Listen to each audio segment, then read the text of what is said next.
ak vraiment intervention à haut risque si la ñuy nekk. Maintenant, le groupe d'intervention de la gendarmerie est en version motorisée avec 9 véhicules. Tey jii ñoom 9 véhicules la ñu andi mais des véhicules blindés. Et dans cette version assaut, l'unité allie puissance, précision tactique et excellence opérationnelle. En tête, les blindés Tigor, ñoom ñoo nekk ci kanam. Au nombre de 3 ouvrant la marche, ils sont compacts et agiles. Ils sont parfaits pour les interventions en milieu urbain. Et derrière, nous avons les blindés Merkava, également conçus pour les assauts. Mais ñoom, ils offrent une protection efficace en terrain hostile. Les opérateurs accrochés aux rampes latérales, yi ngeen di gis ñu nekk ci côté yi, ñoom ils sont prêts à chaque instant pour aller vers l'assaut. Donc c'est une formation, c'est juste un aperçu de la redoutable efficacité du GIGN qui agit en situation de crise. Mu nekk une machine d'intervention parfaitement huilée yoo xamante ni nit ñi dañ leen di tànn bu baax a baax ñu am entraînement bu am solo bu leen di permettre ñu mën a def yenn intervention yi. Le GIGN, colonel. Tout à fait. Oui, tout à fait. Donc là, après le passage de la gendarmerie nationale, donc là nous voyons venir le détachement du bataillon de transmission, qui est donc avec à sa tête le lieutenant-colonel Abdoul Aziz Fall, qui est le commandant du bataillon.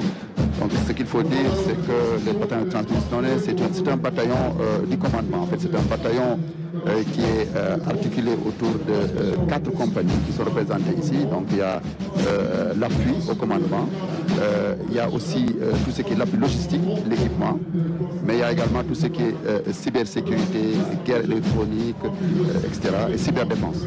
Donc ce qu'il faut savoir, c'est que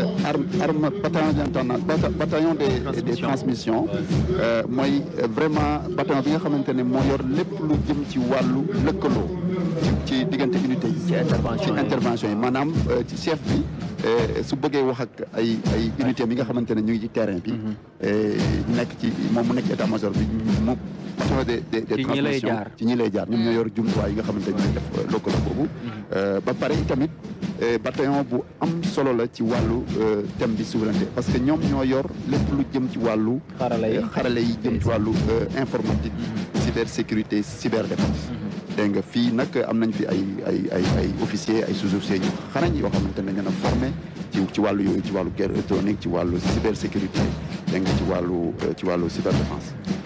Donc le bataillon des transmissions qui joue un rôle essentiel, comme l'a dit le capitaine de vaisseau, donc Ibrahima Sow, le rôle de transmission, de coordination de l'action militaire sur le terrain pour une communication très fluide, donc des différentes unités d'élite en théâtre d'opération. C'est ça, moo tax ñu leen di woowee l'arme du commandement. L'arme du commandement parce que c'est l'outil du commandement, c'est l'outil du chef. C'est l'outil qui lui permet de communiquer avec ses subordonnés, c'est l'outil qui lui permet de donner les ordres, même ci terrain bi par exemple boo jëlee par exemple chef de section bi déployer ay unités yu bëri ay groupes am ci biir ci espace bu yaatu. xam nga dafay laaj nga coordonné ak ñoom dina wax jaar leen lii def leen lii tiré leen bu leen tiré donc vraiment loolu boo ko amul rek amuloo daanaka li nga soxla léegi nag ñu ngi jëm ci détachement du bataillon des blindés. Le bataillon de blindés comme on dit. Voilà bataillon des blindés nag aussi ki koy commandé mooy lieutenant-colonel Bou Keïta. C'est un détachement nag également qui est constitué de 3 escadrons de combat donc avec un détachement logistique. Donc il est entièrement équipé de nouveaux engins qui sont des engins blindés roues canons qui sont des PTL donc qui matérialisent vraiment la montée en puissance des forces terrestres. Donc vous voyez le chef de corps qui passe son salut au chef de l'État. Voilà. Donc ces engins sont vraiment des engins de dernière génération qui se caractérisent par une grande modernité et puis qui se caractérisent par le blindage. C'est des unités qui sont blindées pour assurer vraiment la protection des équipages et qui ont également une très bonne puissance de feu qui est redoutable. Ils sont armés de canons de 105 mm. Donc voilà, et puis ils assurent vraiment une grande mobilité maanaam mouvement yi nga xamante ne troupe dañu ko war a def ci terrain bi ñoom dañu am mobilité dañu déplacé wu rapidement donc ñoom seen rapidité vraiment lañ leen di ràññee te itamit ñoom bu ñu intervenir ci champ de bataille rek dañoo indi impact psychologique bu fort ci ennemi bi. ok ñu voilà dañoo indi impact psychologique bu fort ci ennemi bi déstabiliser ndax seen rapidité ndax seen puissance u canon yi nga xamante ne moom la ñu jëfandikoo waaw. En tout cas, on note au passage aussi cette modernisation uniforme dans tous les états-majors, l'armée de terre, la marine nationale, donc l'armée de l'air. Cette modernisation véritablement est commune. damal gis nga li baptême yi ñuy nga gis ci engins yi. tur yi ñuy jox ni ay tur la yoo xamante ne engin bu nekk dafa am turam. te tur yoo xamante ne dafay dellu ci voilà day dellu ci. Mam Mindis waaw Yeba waaw gis nga canon 105 bi noonu. Mam Mindis mooy boo demee mën ay Sine. Voilà donc terroir c'est les terroirs. Kadialo c'est les terroirs voilà ñoom la. parce que l'armée nation mooy armée nation et puis aussi xam nga boo jëlee jumtuwaay armée maanaam muy char wala muy bateau wala muy dara dafa mel ni rek portion territoire du Sénégal nga nekk maanaam boo ci nekkee dafa doon loo xamante ne dafa yow engin bi nga nekk wala bateau bi nga nekk dafay mel ni rek yaa ngi foofu mais loolu laa bëggoon a souligner par exemple da ngay nekk fu mel ni Waalo day mel ni yaa ngi Waalo ndaxte fa loolu la donc véritablement c'est le concept armée nation qui est matérialisé. Allez-y. Tout à fait. Donc là, après, on est toujours le bataillon des blindés. On va bientôt voir venir le bataillon de l'artillerie. Donc le détachement du bataillon de l'artillerie. Donc qui fête cette année c'est 56 ans. Comme on dit l'artillerie lourde. Qui est commandé par le chef d'escadron Mohamed Moustapha Sen. Donc c'est vraiment la première unité d'artillerie qui a été créée en 1969, donc sous l'appellation de compagnie d'armes lourdes. À l'époque, c'est comme ça qu'on l'appelait. Compagnie d'armes lourdes. Compagnie d'armes lourdes, tout à fait. On parlait d'artillerie lourde. Mais c'est vraiment un bataillon qui a pour mission de coordonner l'ensemble des feux d'appui. C'est-à-dire, madame, xam nga bu fekkee fantassins dañu nekk ci kanam di xeex. Artillerie moo nekk ci ginnaaw yor ay sox yu mag yoo xamante ne moom lay sànni ci ennemi bi ci kanam ak kanam. waaw ñoom nag dañu coordonné loolu maanaam fantassins yi bu ñu waree avancé dem ci ennemi bi. balaa ñuy dem ci ennemi bi. artillerie mooy ñi nga xam ñooy sox. canon yi xalal leen waaw xalal yéen moom. mooy yu mel ni ay canon 155 yu mel ni canon 105 canon yenn 120 yëpp ñoom moom la ñuy utiliser pour xal yoon bi ci kanam. mën a avancer dem song yi ñi nga xam ne ñoom ñooy ennemi bi quoi. exactement.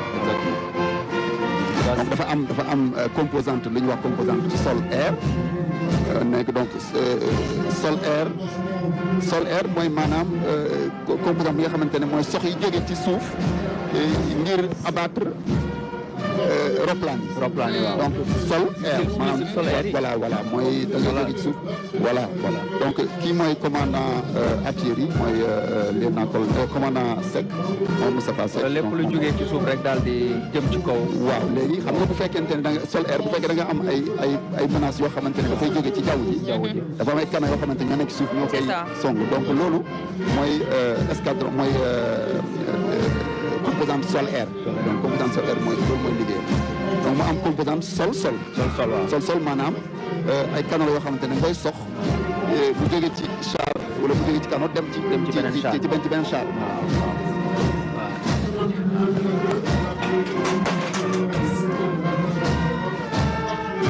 voilà donc véritablement cette montée en puissance est visible dans les armées. Tout à fait dans les armées. ñëpp composante sol air boo gisee mu yor nii genre lance missile la SAM maanaam c'est un missile portable. c'est un missile portable la rek. donc à courte portée boo xam ne soo ko yoree boo gisee hélicoptère bi romb boo xam ne ennemi la wala dara mën nga ko aji. ba am rayon d'action. am rayon d'action sori boo xamante ne dina ko permettre mu toucher dégg nga hélicoptère wala avion yi nekk avec précision bien sûr avec voilà en basse altitude. Ça toujours on est avec les blindés. L'artillerie. Quand il tacte noonu on est toujours avec le bataillon d'artillerie. C'est ça. kii beneen est-ce que kii mooy composante sol bi. waaw sol composante sol bi mooy défilé noonu.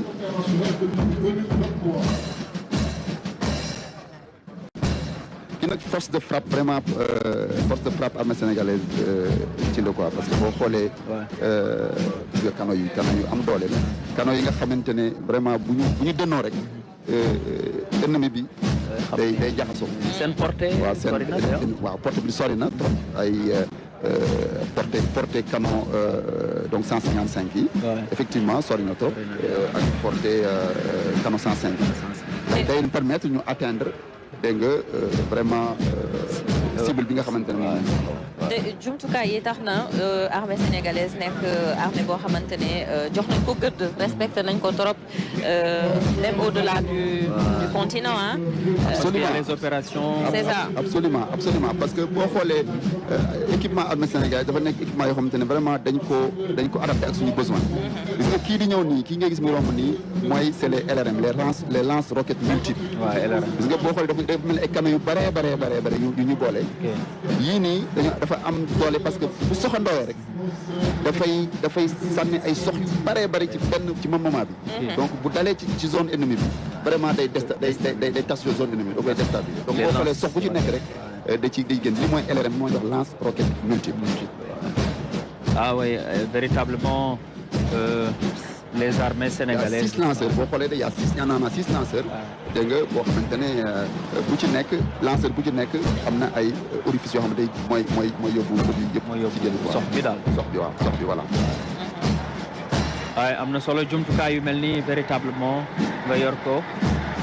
waaw dafa am solo parce que artillerie appui dafa am solo maanaam xam nga fantassin bu nekkee ci kanam.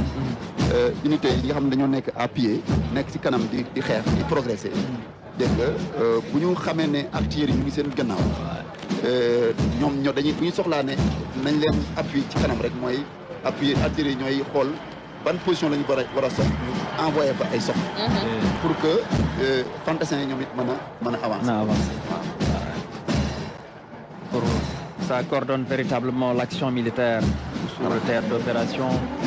Toujours l'artillerie lourde qui occupe une place centrale. Voilà. Léegi nag on va venir maintenant le détachement du génie. Le génie militaire. Donc aux ordres du lieutenant-colonel Abdou Biaye. Génie militaire moom vraiment